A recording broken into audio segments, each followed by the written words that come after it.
పరాభవనామ సంవత్సరంలో మీనరాశిలో జన్మించినటువంటి వారికి ఈ సంవత్సరం ఆదాయం 14, వ్యయం 7, రాజ్యపూజ్యం 11, అవమానం 2.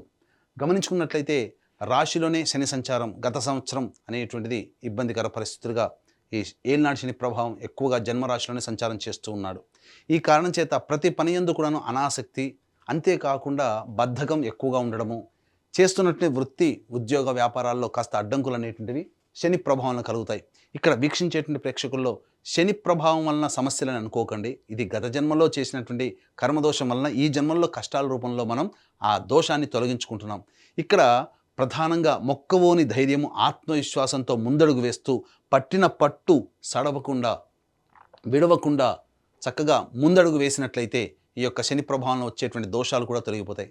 కాకపోతే ప్రధానంగా ఈ యొక్క సంబంధించినటువంటి రాహు కూడా వ్యయస్థానంలో సంచారం చేస్తున్న డిసెంబర్ 5 వరకు.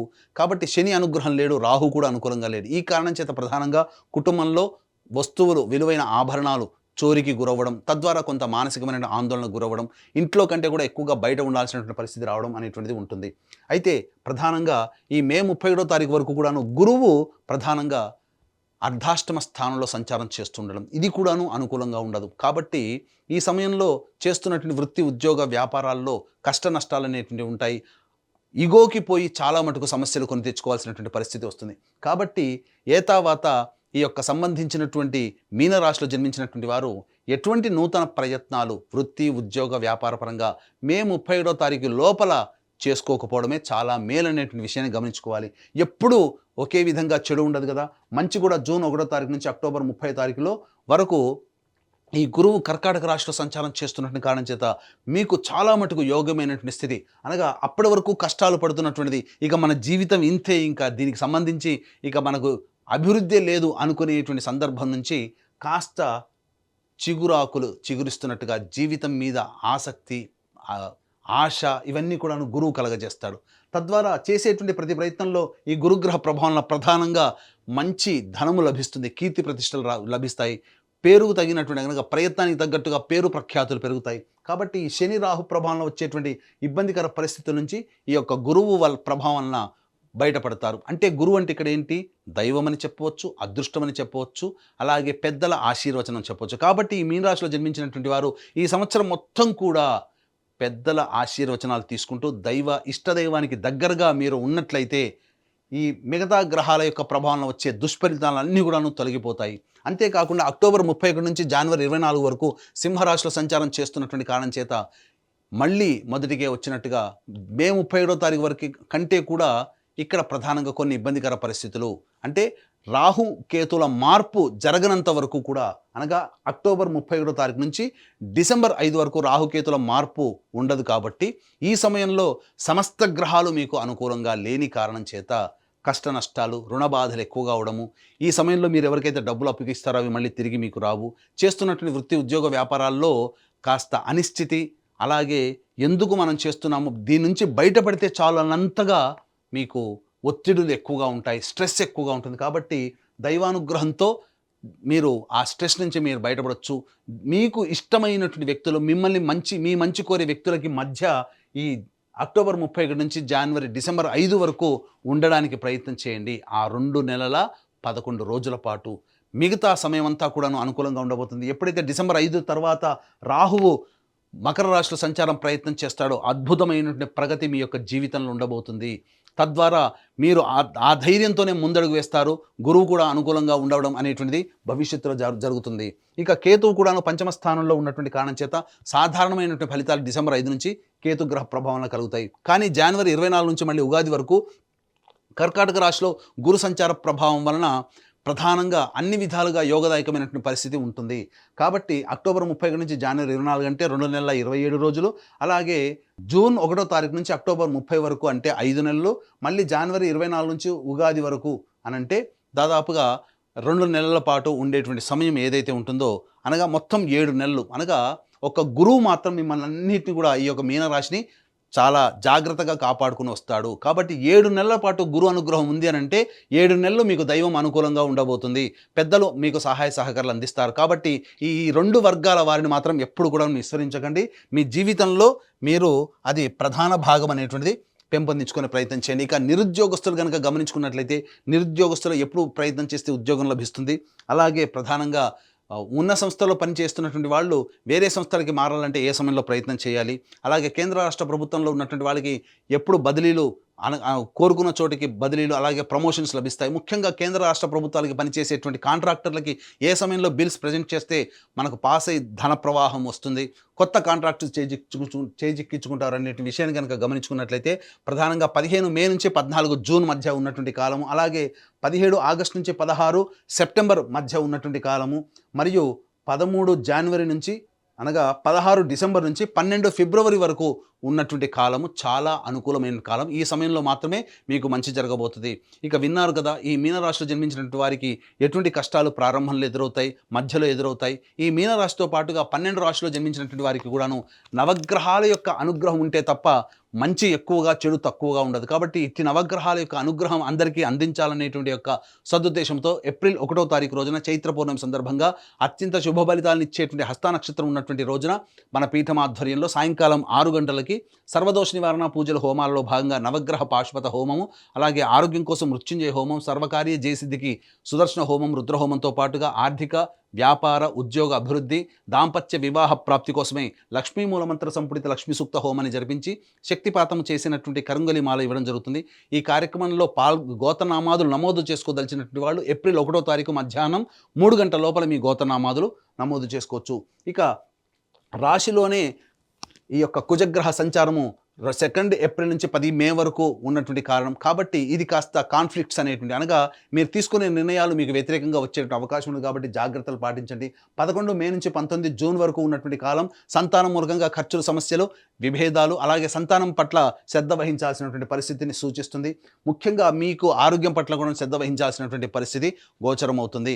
అలాగే పాత సంబంధించినటువంటి అనగా న్యాయ సంబంధమైనటువంటి విషయాలు మీకు చర్చకు వస్తాయి. అలాగే ఆస్తి సంబంధించిన విషయాల పట్ల కూడాను జాగ్రత్తలు పాటించాల్సినటువంటి పరిస్థితి. ఇక 20 జూన్ నుంచి 1 ఆగస్టు వరకు ఉన్నటువంటి సమయం ఇది చాలా అనుకూలమైనటువంటి సమయంగా చెప్పవచ్చు. ప్రధానంగా గురువు అనుకూలంగా ఉండబోతున్నాడు, కుజుడు కూడా అనుకూలంగా ఉండబోతున్నాడు, రాహు కూడా కొంతవరకు యోగించే అవకాశం ఉన్నటువంటి కారణం చేత ప్రధానంగా ఈ సమయంలో ఈ తీసుకున్నటువంటి నిర్ణయాలు ఏవైతే ఉంటాయో అవి అన్నీ కూడా మీకు శుభ ఫలితాలు ఇచ్చేటువంటి అవకాశం ఉంటుంది. ఇక 1 ఆగస్టు నుంచి 17 సెప్టెంబర్ వరకు ఉన్నటువంటి సమయం అర్ధాష్టమ కుజ సంచార ప్రభావం, ఏలినాటి శని ప్రభావం, రాహు అనుకూలంగా లేకపోవడం, ఈ కారణం చేత ప్రధానంగా మీరు వాహనం నడిపేటప్పుడు జాగ్రత్తలు పాటించాలి. జీవిత భాగస్వామి, వ్యాపార భాగస్వామితో ప్రేమపూర్వకంగా మెలిగేటువంటి పరిస్థితి ఉండాలి. అప్పుడే మీరు కొంత నష్ట నివారణ అనేటువంటిది జరుగుతుంది. అలాగే చేస్తున్నటువంటి వృత్తి, ఉద్యోగ, వ్యాపారాల్లో కాస్త ఆందోళనకరమైనటువంటి జీవితము, అలాగే ధనాన్ని అకారణంగా నష్టపోవడం లాంటివి జరుగుతాయి. 18 సెప్టెంబర్ నుంచి 11 నవంబర్ మధ్య ఉన్నటువంటి ఈ కాలం ఏదైతే ఉంటుందో ఈ సమయంలో ప్రధానంగా మీ ఆరోగ్యం పట్ల శ్రద్ధ వహించాల్సిన పరిస్థితి, జ్వర పీడితులయ్యేటువంటి అవకాశం ఉంటుంది. అంతేకాకుండా చేస్తున్నటువంటి వృత్తి, ఉద్యోగ, వ్యాపారాల్లో కాస్త ఆందోళన, అనిశ్చితి, అలాగే ప్రధానంగా ధన నష్టం జరిగేటువంటి అవకాశం గోచరమవుతుంది. కానీ విలువైనటువంటి 12 నవంబర్ నుంచి 8 మార్చి వరకు ఉన్నటువంటి కాలం ఏదైతే ఉంటుందో ఈ సమయంలో డిసెంబర్ 5 తర్వాత రాహుగ్రహ మార్పు ఉండడం, అలాగే జనవరి 24 తర్వాత మళ్ళీ సంబంధించినటువంటి జనవరి 24వ తారీఖు వరకు కూడాను ప్రధానంగా గురువు సంబంధించి ఈ సింహరాశిలోని సంచారం చేస్తుండడం, జనవరి 24 నుంచి ఉగాది వరకు గురువు అనుకూలంగా ఉండడం, మరియు డిసెంబర్ 5 తర్వాత రాహు అనుకూలంగా ఉండడం, కుజుడు కూడా 12 నవంబర్ నుంచి 8 మార్చి వరకు కూడాను అనుకూలంగా ఉండడం, ఈ కారణం చేత ఏలినాటి శని ప్రభావం లాంటి సంబంధించినటువంటి సమస్యల నుంచి బయటపడి ముఖ్యంగా అన్ని విధాలుగా యోగదాయకంగా ఉంటారు. ఈ సంబంధించినటువంటి అనగా ఏతవాత చూసుకున్నట్లయితే డిసెంబర్ 5 తర్వాత రాహు, అలాగే జనవరి 24 తర్వాత గురువు, కానీ కుజుడు 12 నవంబర్ నుంచే మనకు యోగిస్తున్నాడు. కాబట్టి ఇటు గురువు, రాహువు, శని, అలాగే కుజుడు కూడా యోగించాలి అనుకున్నప్పుడు జనవరి 24 తర్వాత చేసేటువంటి వృత్తి, ఉద్యోగ, వ్యాపారాల్లో చేపట్టినటువంటి పనులలో అన్నింటా మీరు విజయాన్ని పొందుతారు. ధనము అని ముఖ్యంగా రుణ విమోచనం పొందుతారు. మీకు రావాల్సినటువంటి రాని బాకీలు వచ్చే సంవత్సరం జనవరి 24 తర్వాత వచ్చే అవకాశాలు, ఈ పెండింగ్లో ఉన్నటువంటి బిల్స్ శాంక్షన్ చేసుకునే అవకాశం అవన్నీ కూడా ఆ సమయంలో గోచరమవుతాయి. ముఖ్యంగా ఈ యొక్క రాశిలో జన్మించినటువంటి విద్యార్థులకి ప్రధానంగా జ్ఞాపక శక్తి తక్కువగా ఉండడం వలన సాధారణమైనటువంటి మార్కులతో పాస్ అవుతారు. కాబట్టి మీనరాశిలో జన్మించినటువంటి విద్యార్థుల తల్లిదండ్రులు ఎవరైతే ఉన్నారో ఈ సంబంధించినటువంటి దైవ అనుగ్రహాన్ని కేర్ తీసుకొని ముందడుగు వేసినట్లయితే మీరు ఆశించిన మేర మీ పిల్లలు ఉంటారని చెప్పవచ్చు. ఇక ప్రధానంగా గమనించుకున్నట్లయితే జూన్ 1వ తారీఖు నుంచి 30 వరకు కర్కాటక రాశిలో గురువు సంచారం చేస్తున్నటువంటి ఈ కారణం చేత మీనరాశిలో జన్మించినటువంటి వారికి ప్రధానంగా విదేశీ యానము, విదేశీ విద్య ఇవన్నీ కూడాను సంప్రాప్తమవుతాయి.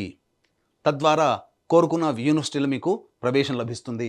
ఇక అక్టోబర్ 31 నుంచి జనవరి 24వ తారీఖు వరకు ఉన్నటువంటి సమయము, అలాగే మే 31వ తారీఖు వరకు ఉన్నటువంటి సమయం ఏదైతే ఉంటుందో ప్రధానంగా ఈ సమయం అనుకూలంగా లేని కారణం చేత కాస్త కష్ట నష్టాలు ఎదుర్కొనే అవకాశం ఉంటుంది.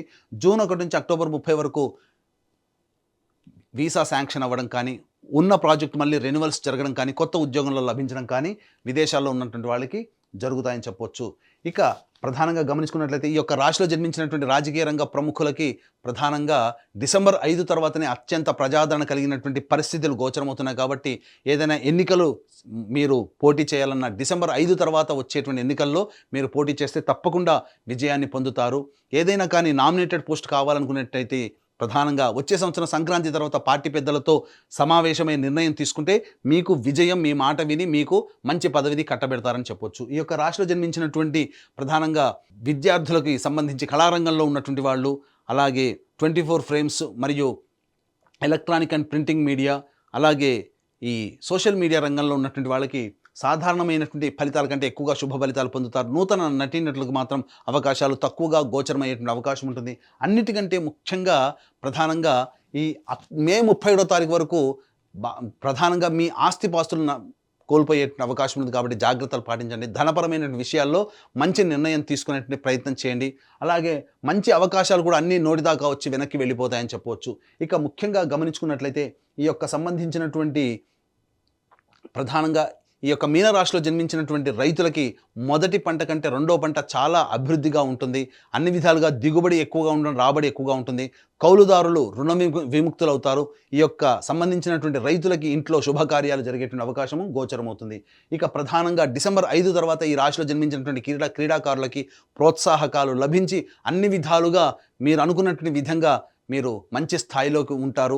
అలాగే డిసెంబర్ 5 వరకు కష్టపడక తప్పదు. డిసెంబర్ 5 తర్వాత మీ చేసేటువంటి ప్రయత్నం వలన మీ ప్రతిభకు తగ్గ పట్టం మీకు లభిస్తుంది. తద్వారా మీ యొక్క టీంలలో ఒక మంచి మెంబర్గా మీరు స్థిరపడతారని చెప్పవచ్చు. ముఖ్యంగా ఈ రాశిలో జన్మించినటువంటి స్త్రీలకి మీ మాటకి తిరుగుండదు. కోల్పోయినటువంటి జీవిత భాగస్వామి ప్రేమ ఆప్యాయతను తిరిగి పొందగలుగుతారు. కుటుంబంలో గౌరవ మర్యాదలకి లోటుండదు. సంఘంలో కీర్తి ప్రతిష్టలు పెరుగుతాయి.